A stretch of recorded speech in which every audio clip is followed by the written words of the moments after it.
I'm Jack Shaw. I'm a councillor at the London Borough of Barking and Dagenham, and I'm a senior advisor at Labour Together.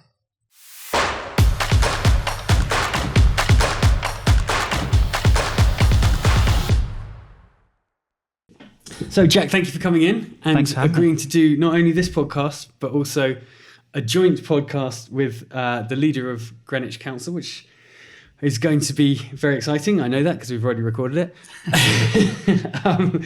So before we start any of those things, I would like to start at the start and just ask you, why is it that you wanted to go into politics?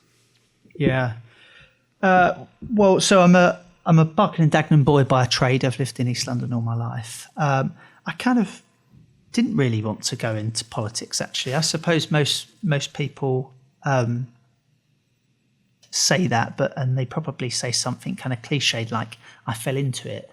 But it's kind of true. I remember growing up in Barking and Dagenham, but there was no one involved in politics. I didn't know anyone in politics. I went off to university, a very small university, so there was no kind of political societies, and I never got involved in any of that. And even so, I would have thought it was a bit strange and people should have been out having more fun. And so it was really by chance that, and it's kind of strange story. I'd finished my degree, needed a job, thought I was going to do another degree, master's degree, and by some kind of strange application tech issue, my kind of application disappeared, and I basically couldn't do this master's. And I thought, I've got a year spare and I need to find a job.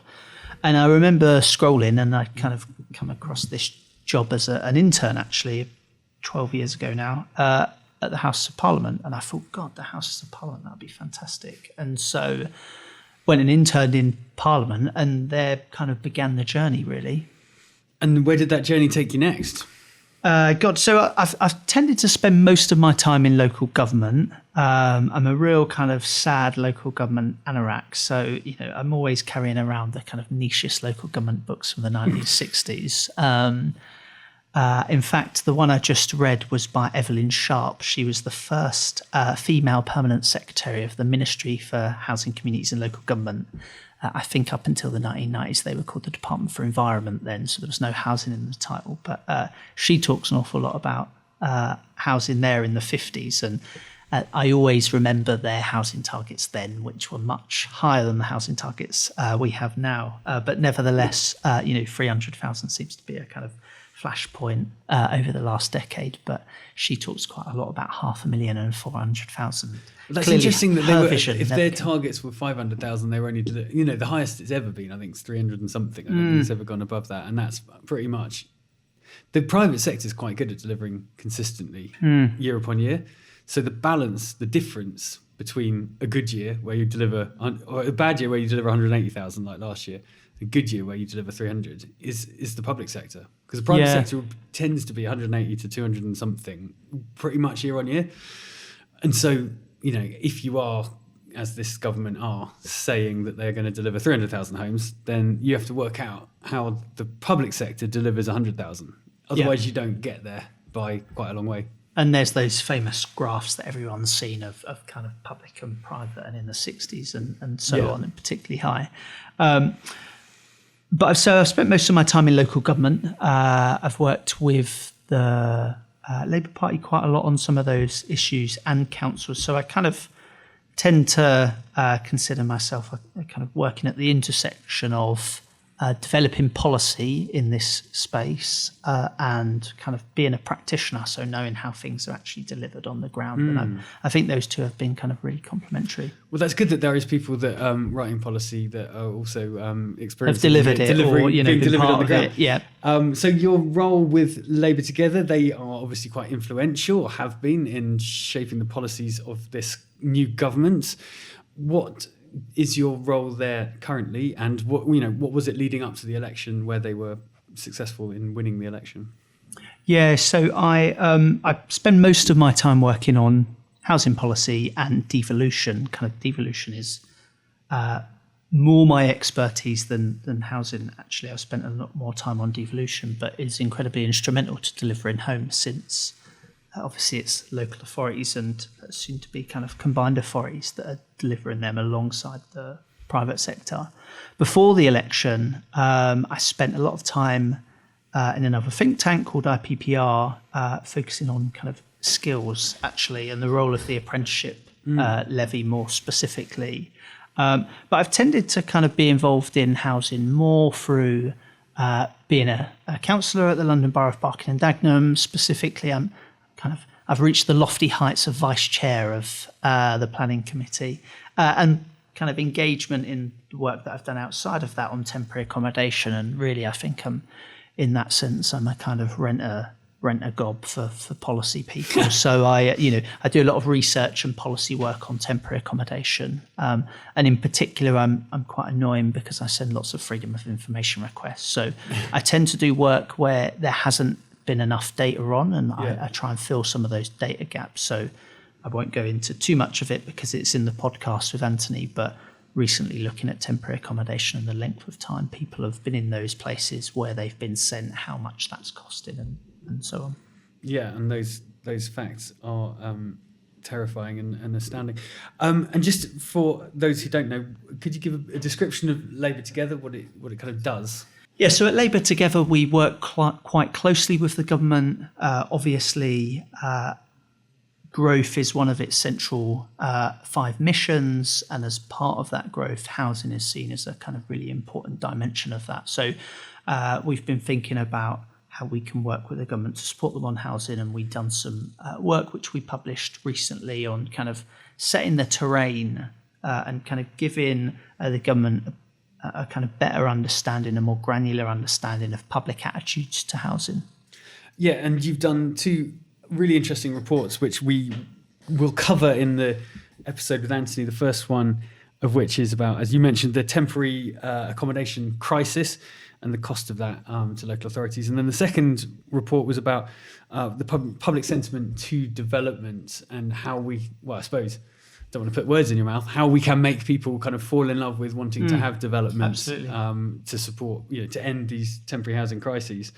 Do you want to just, without repeating the stuff that is going to be coming up later, just give a bit of a flavour of like what that experience was and whether it was kind of startling to you, what you found out researching them? Maybe I'll use that as a segue to talk a little bit more about the work we've done on local government finance as well, and why I think that's essential to house building. So just on the temporary accommodation piece, we are at historically unprecedented levels of numbers of people in temporary accommodation. Government data says that 38% of people in temporary accommodation are classed as vulnerable. So they either are kind of pregnant, are escaping domestic abuse, have kind of mental health issues. So incredibly vulnerable. And the challenge is only really getting worse.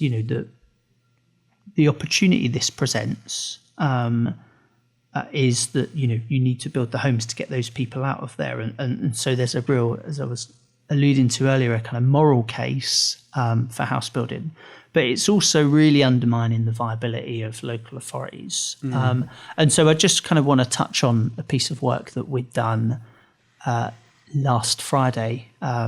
Your listeners won't know what last Friday means, will they? So earlier in October, with the Financial Times on local government finance. So me and an academic at the University of Newcastle went through what's called a medium-term financial strategy. Every local authority is required to publish a kind of 3-year forecast of how much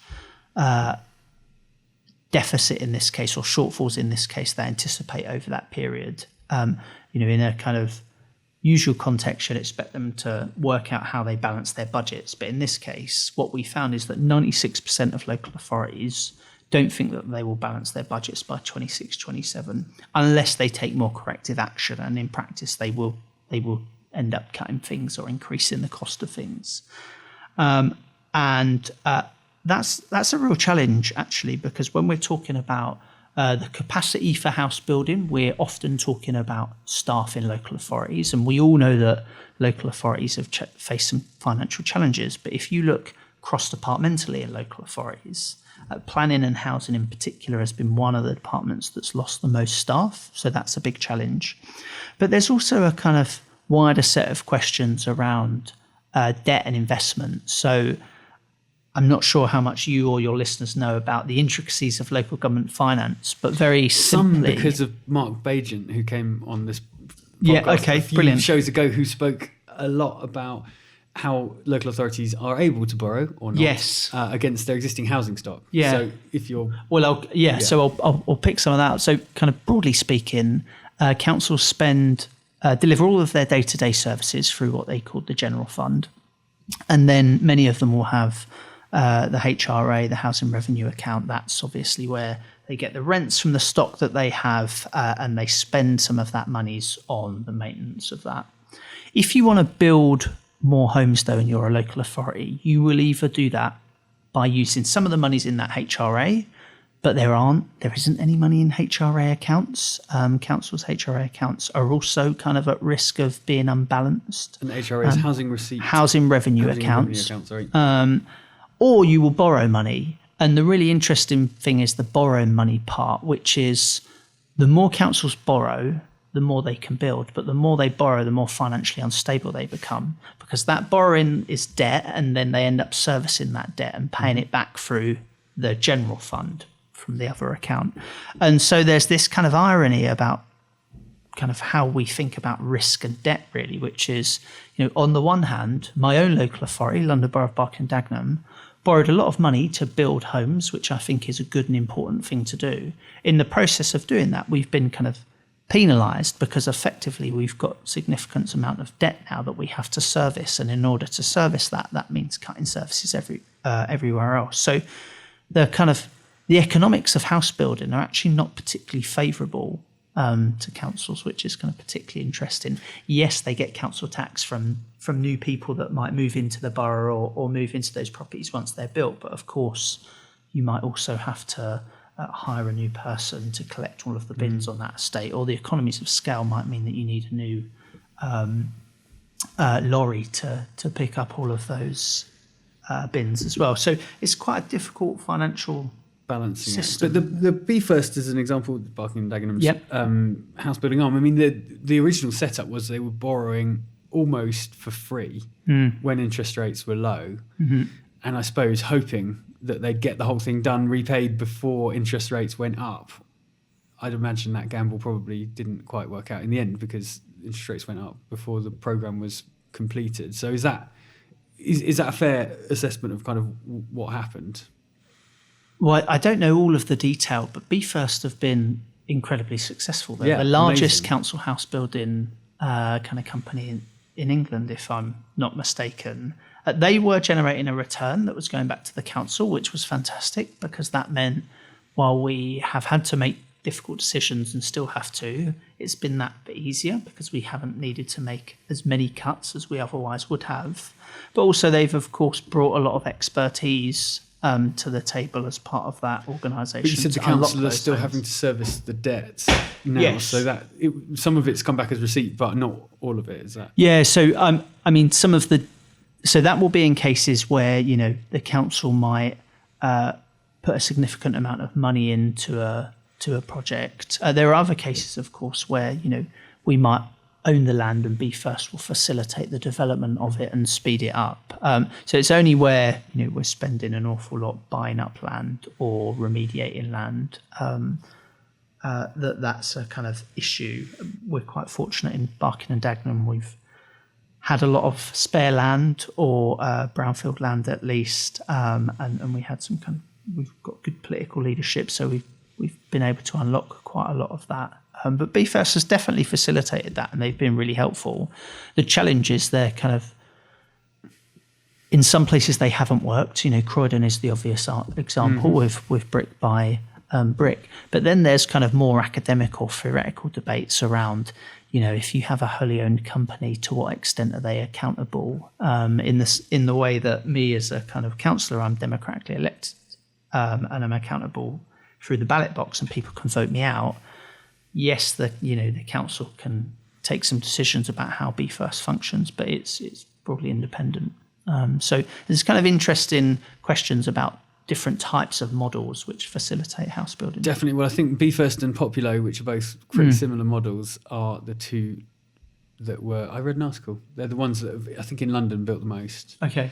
So population Newham's, similar to Be First. But yeah, I mean, you can see how easy it is to go wrong if you're bringing in people into something that you've just set up, and you're ultimately taking risk in a way that often private entities do. Yeah. You need strong political leadership. Yeah. What you said, when you were growing up, you didn't have kind of strong political influences around you, but Darren Rodwell is an amazing, well, I mean, maybe you don't like him, but I thought he was an amazing, inspiring leader, showed real political leadership to, that none of the stuff in Barking and Dagenham would have happened without him, I would argue. Not single-handedly, but he led the way for it to happen. Yeah, I mean, Darren's been great for the borough. Obviously, he was a leader for 10 years until recently. He's not the only person that was driving that. He had a cabinet and good officers and so on behind him. But yeah, he done an awful lot of good work in unlocking that house building. I mean, I kind of sat on the planning. I've sat on the planning committee for 3 years, and that's been a fantastic experience because we have got to see all the development that's been coming to the borough and make some changes in some places where we thought that was appropriate. But you're right. Darren's done a lot of work in this space, and I'm sure that has sped up our house building delivery to some degree. Your article for the FT about local government funding. Yeah. Does anything announced today in the budget make you believe that the shortfall that you have kind of identified might be closed up through more funding? Because it did seem like there was going to be additional money dished out to local authorities. Yeah, so these shortfalls in councils, but also in other organisations, similar function, they're always kind of really difficult to interpret because, yes, according to their official documents, councils have a £9.3 billion deficit by 26-27. But from now, over the course of that period, they will be doing lots of different things to reduce that. So what they don't need is a cheque of 9.3 billion, or what you kind of wouldn't expect from a government to provide. What we have seen today, though, is a really good step in the right direction. I don't think anyone in the sector was really expecting any additional money, and we have seen that in the budget. So there was reference to an additional 1.2 or 1.3 billion. I think there was reference to just over £200 million to support or prevent rather homelessness and temporary accommodation. So there were some announcements that will be helpful, but this is in the context of 14 years of kind of fiscal restraint, and so the idea that we're going to stabilise our local authorities in the short term is not a kind of representative one of the challenges that they currently face.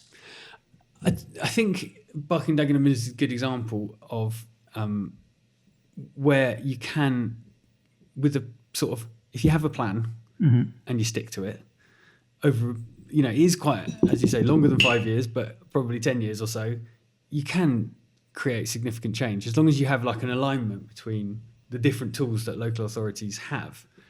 Yep. If you then can get the national government kind of aligned as well, I don't think it's impossible that Labour could manage to hit their 1.5 million homes target over one term, because we haven't had it for such a long time that you've got like a plan and alignment between national government, local government, and in boroughs like Barking and Dagenham, you'd imagine more money, unleash them. They've already kind of got the plan in place.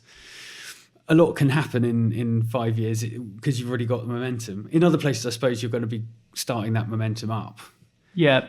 Or, in central London boroughs or other parts of the world, you might be doing more kind of small infill type developments rather than major applications.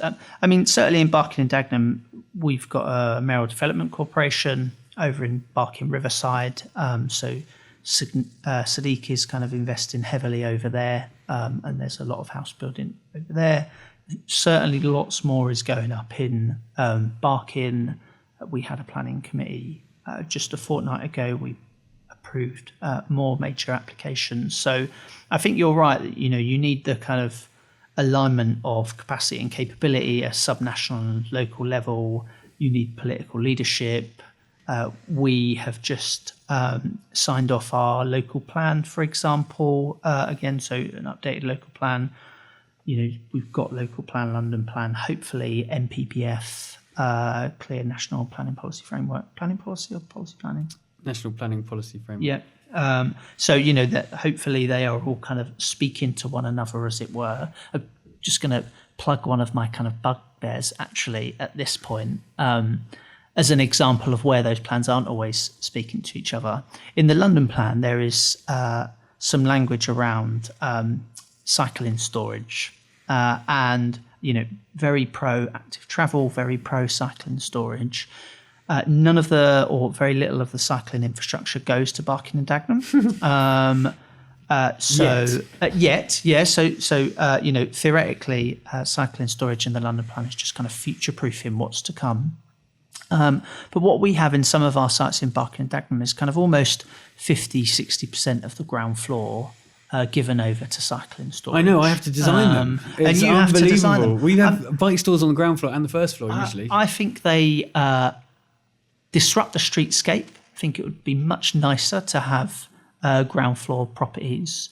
I don't think that space gets used or is kind of ever realistically a kind of prospect of being used to its fullest. Well, you had Pat Hayes at Barking and Dagenham, and he was a very keen cyclist. And I remember I did a podcast with him about 6 years ago, and he was like, we're just waiting. Once they connect us up, everyone's going to cycle from Barking and Dagenham. So you have got to future-proof that. You do have to future-proof it to an extent. I agree. The London plan, my bugbear of the London plan is it's too prescriptive. Yeah, that's the point. Prescription is useful to raise the bar to a certain level, and then after that, it becomes a hindrance. Yeah, no, totally. So, this personal view, but I would much rather see, less space given over there and a couple of extra units in each development that we're improving on ground floor properties. Barking and Dagenham has high levels of deprivation. That also means high levels of inequality. So, for that reason alone, we might not see people cycle. It's a bit too far from central London if you work in central London. And kind of, some people in Barking and Dagenham would describe, Barking and Dagenham residents as the kind of engine of the city. We have a lot of builders, cleaners and so on that do work in the city. So they are still travelling that distance. But yeah, I think we could make much better use of that space. And that's an example, at least, where I would want to be able to say locally, we should rethink that. Interesting. I think I'm going to wrap it up there because we have now been recording for about an hour and my brain started to go. Thank you so much for coming in, Jack. It's been amazing, and I've really enjoyed the chat. Thanks so much for your time.